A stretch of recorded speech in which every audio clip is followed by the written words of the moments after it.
warning, the following content may contain elements that are not suitable for some audiences. Viewer discretion is advised.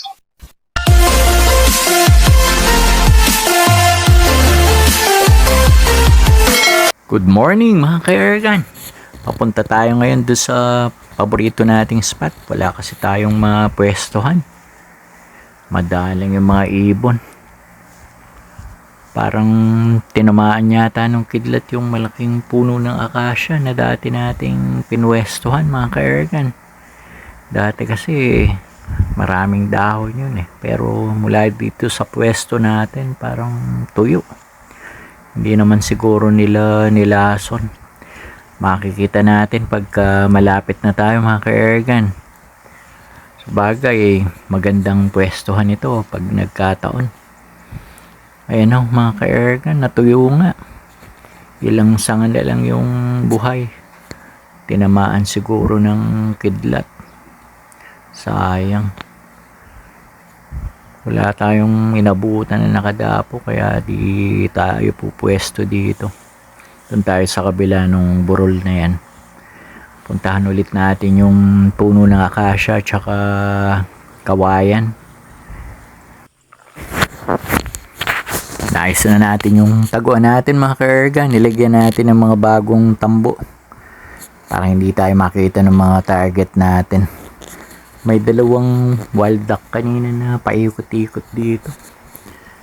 Sana swertihin tayo, mapadapo natin.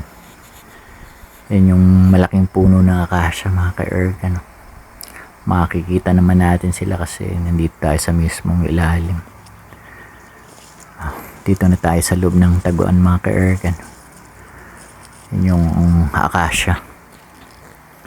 Tapos dito sa kabila yung kawayan. Sa harapan naman yung pinitak na may tubig.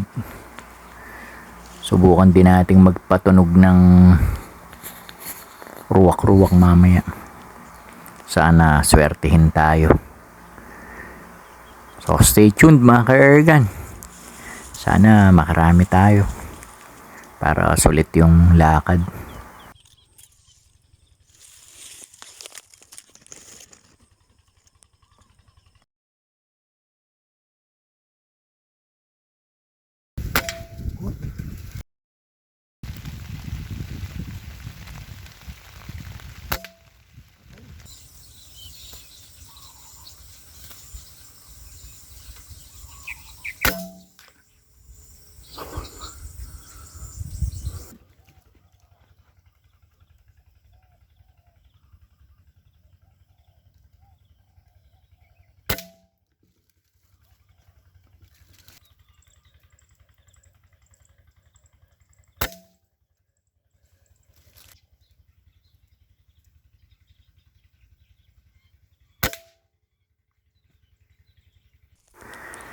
Lumabas na tayo ng taguan mga ka-Ergan.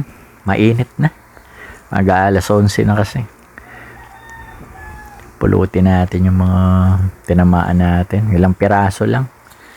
Sana lang mahanap natin kasi medyo mataas na yung damo doon sa binagsakan ng iba. Ayan, merong isa, kurukutok. Hanapin pa natin yung iba banda rito mga ka-Ergan. Tataba naman eh. Sakto na pang adobo. Sayang wala tayong napadapong wild duck. Wala na rin lumabas na ruwak-ruwak. Naubos na yata ng ibang mga hunters na nagagawi dito.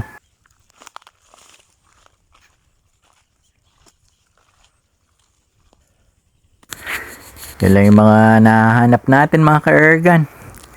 5 piraso. Saktong pang adobo. Shoutout po sa mga ka-hunters natin, especially to Sir Roy Arcibal and Sir Noel. Thank you for watching.